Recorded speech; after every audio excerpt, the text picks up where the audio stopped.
안녕하세요. 한국커피추출센터의 최희수라고 합니다. 네, 여러분들이 이제 로스팅을 하거나 내지는 생두를 구매를 할 때 간단한 팁을 알려드리도록 할 건데요. 네, 생두를 이제 구매하실 때 제일 중요한 부분들이 이제 맛에 영향을 주는 부분들, 또한 생두는 정말로 이제 사과나 배처럼 모양은 비슷하지만 색이 다르고요. 그리고 색이 다른 만큼 서로 다른 맛들을 띠고 있는데요. 그렇기 때문에 서로 다른 맛을 지니고 있는 부분에 대한 것들을 여러분들이 꼭 알 필요가 있습니다. 근데 대부분들이 아쉽게도 이제 모르고 그냥 똑같은 레시피성을 가진 이제 프로파일링이라고 하는 부분들을 그대로 매번 똑같이 적용을 시키는데요. 그런 것들 중에서 같은 생두지만 이제 변화를 줄 수 있는 부분들이 수분과 밀도 그리고 스크린 사이즈가 되겠습니다.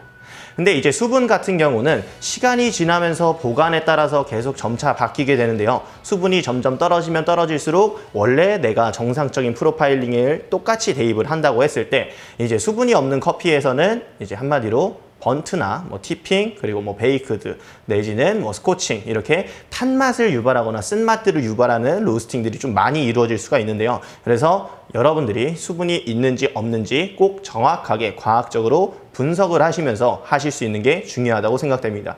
네, 물론 경험에 의해서 내가 눈으로 보고 만져보고 하는 것들도 되게 중요한 부분이긴 하지만 만약에 그거에 대한 트레이닝이 돼 있지 않다면은 여러분들이 꼭 알고 이제 로스팅을 하는 부분들이 중요하다는 것을 다시 한번 이제 강조를 하도록 하겠습니다.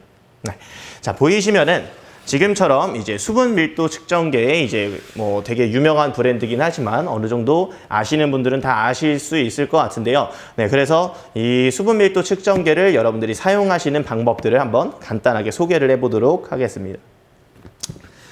자, 보시면은 일단 구성품들에서 먼저 한번 설명을 드리도록 하겠습니다. 구성품은 보이시는 것처럼 이제 수분 밀도를 측정하는 이제 측정계, 그리고 이제 챔버, 그리고 호퍼 이런 식으로 이제 불리면 좋을 것 같고요. 그 다음에 이제 조심스럽게 이제 고가의 장비이기 때문에 꺼내서 이제 사용법들 한번 확인을 해 보도록 하겠습니다. 그렇죠? 이때 장착을 되게 중요시 여기셔야 되는데 장착을 하실 때에는 이제 살며시 올려주신 상태에서 오른쪽으로 회전을 하시면서 장착을 해주시면 될 것 같고 그 다음에 분해를 하실 때에는 다시 왼쪽으로 돌리시는 게 아니고 다시 같은 방향, 한마디로 시계 방향으로 돌리면서 분해를 꼭 해주셔야 됩니다. 그렇죠? 지금처럼 해주시면 될 것 같아요. 다시 한번 장착을 해보도록 할게요. 장착을 하셔서 맞춰주시고 그 다음에 호퍼를 올려두도록 하겠습니다. 네. 호퍼를 올려두셨을 때에는 안에 있는 빈 게이트 자체가 이 부분들이 열려 있을 경우에 여러분들이 정확한 이제 밀도에 대한 측정이 안 되게 되는데요.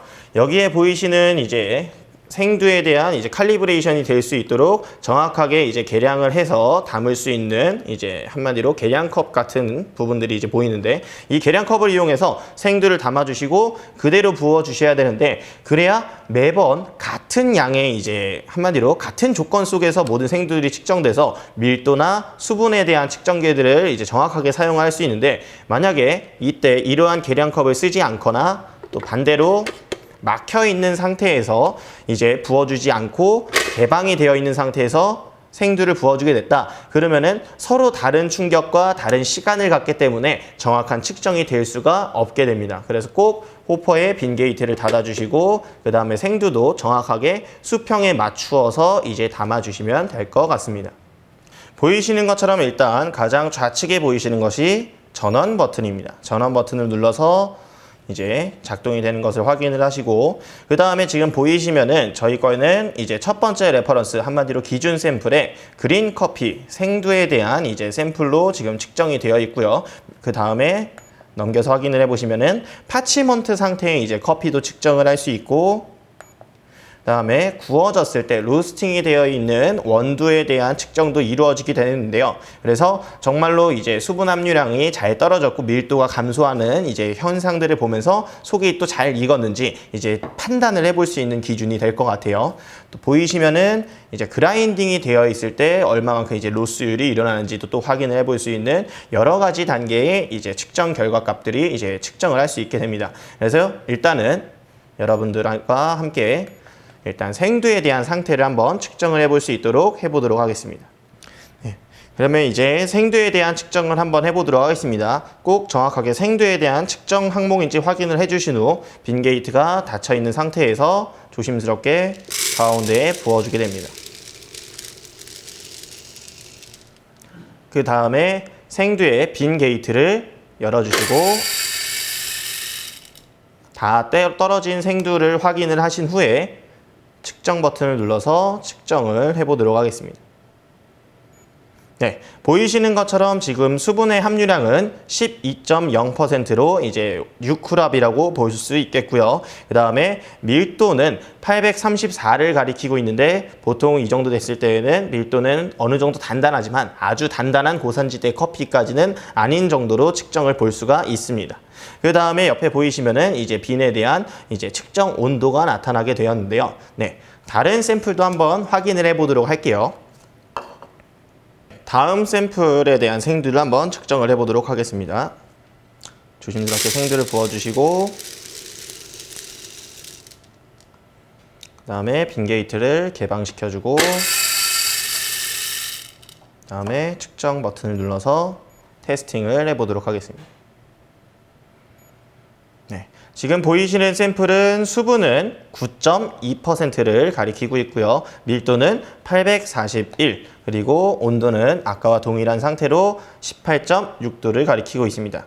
자, 지금 보이시는 것처럼 9.2%의 생두의 수분을 측정을 띄고 있는데요. 당해 수확이 되어 있었던 생두를 뉴크랍, 그리고 한 해가 지났을 때 생두를 패스트크랍, 그리고 이제 뭐 2년 정도 지났을 때 생두를 보통 올드크랍이라고 부르게 되는데요.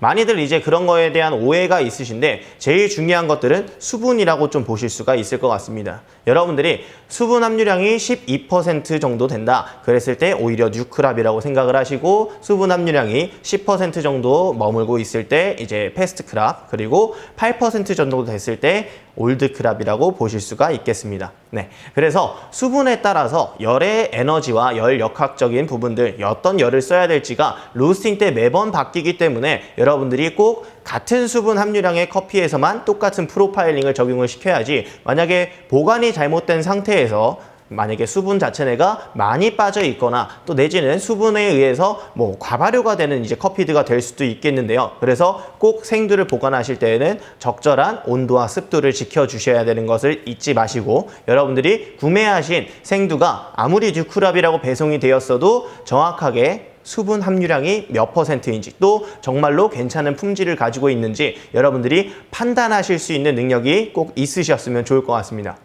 네, 지금 여러분들과 저와 함께 이제 생두에 대한 밀도, 수분 측정, 그리고 뭐 생두에 대한 여러 가지 것들을 봤는데요. 생두에서는 맛에 영향을 줄 수 있는 변수들이 무궁무진하게 많습니다. 그래서 여러분들이 꼭 정확하게 판단할 수 있는 능력들을 앞으로도 기르셨으면 좋을 것 같습니다. 네, 이상 바리스타 트레이너 최희수였습니다.